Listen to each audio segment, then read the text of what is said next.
Isu pasti iaitu Pusat Asuhan Tunas Islam. Beberapa hari lepas, satu memo dikeluarkan oleh Jabatan Tenaga Kerja yang mengarahkan pemeriksaan di semua premis pasti, seriti dan semiti di seluruh Semenanjung dan Labuan. Daripada surat tersebut, tujuan pemeriksaan adalah untuk memeriksa surat lantikan guru pasti dan status pendaftaran pasti.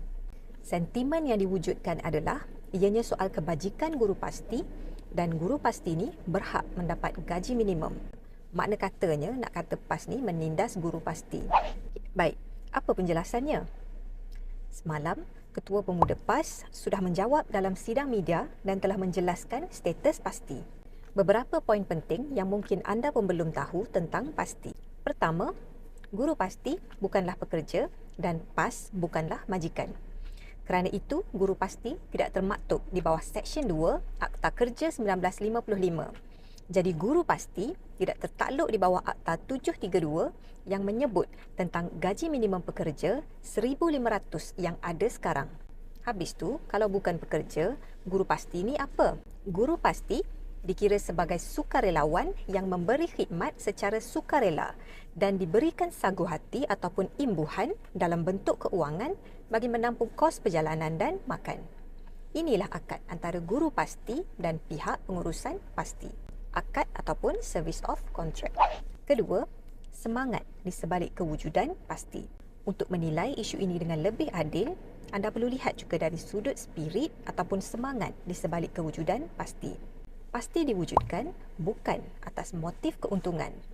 Itu satu perkara dan kita sedia maklum kerajaan tidak dapat menyediakan prasekolah yang mencukupi untuk memenuhi hak anak-anak ini mendapat pendidikan prasekolah. Jadi selain tidak bermotifkan keuntungan, pasti diwujudkan untuk memenuhi keperluan ini. Anak-anak yang tak dapat ke prasekolah kerajaan kerana faktor prasekolah tidak mencukupi, ibu bapa mempunyai pilihan untuk menghantar anak-anak ini ke pasti sebagai alternatif yang affordable ataupun yang mampu mereka bayarlah.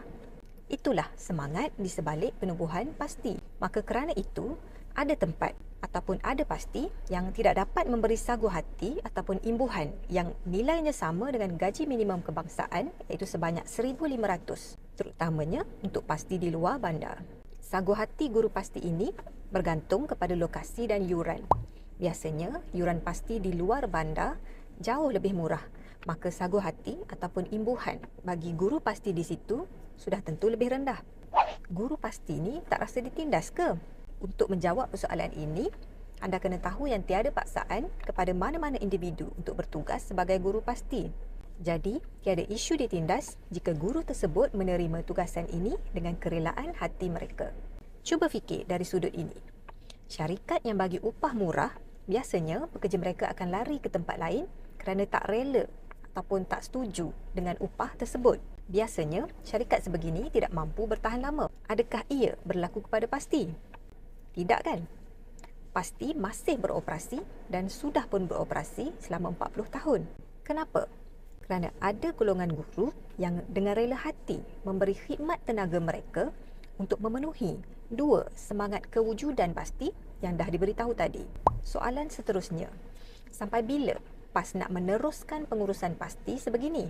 Sekarang, beginilah situasinya dan beginilah cara pengurusannya.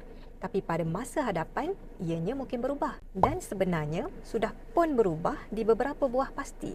Ianya bergantung kepada keperluan semasa, seperti masih banyak kediman daripada masyarakat setempat untuk sekolah pasti dan berapa banyak ibu bapa di tempat tersebut mampu bayar. Soalan seterusnya adalah, adakah ini mungkin taktik PHBN untuk menyerang PAS setelah isu rasuah dan penyelewengan tidak berjaya? Apa yang pasti, serangan terhadap pasti ini tidak wajar dilakukan kerana yang terkesan nanti adalah anak-anak yang berhak mendapat hak pendidikan prasekolah dengan iuran yang mampu dibayar oleh ibu bapa mereka. Mak ayah akan perasan suasana sekarang adalah, pertama, kerajaan tidak mampu menyediakan prasekolah yang mencukupi, dan kedua, pelajar yang masuk ke darjah 1, mereka ni expected untuk sudah tahu membaca dan mengira. Sebab kalau tak, mereka akan ketinggalan sebab silibus sekarang sudah semakin berat. Tapi, bila ada pihak yang cuba memenuhi dua keperluan ini dengan menawarkan khidmat prasekolah, mereka ini disusahkan pula dengan siasatan yang bermotifkan serangan. Kelemahan pasti sepatutnya dibantu kerajaan jika kerajaan ambil kisah tentang keperluan rakyat, bukan diguna sebagai senjata politik untuk menyerang parti lawan. Kalau kerajaan nak serang juga, cara yang lebih baik untuk menyebabkan banyak pasti tutup adalah dengan menambah bilangan prasekolah kerajaan. Sudah tentu cara ini tidak memberi kesan kepada rakyat. Sekian mencadang, terus istiqomah.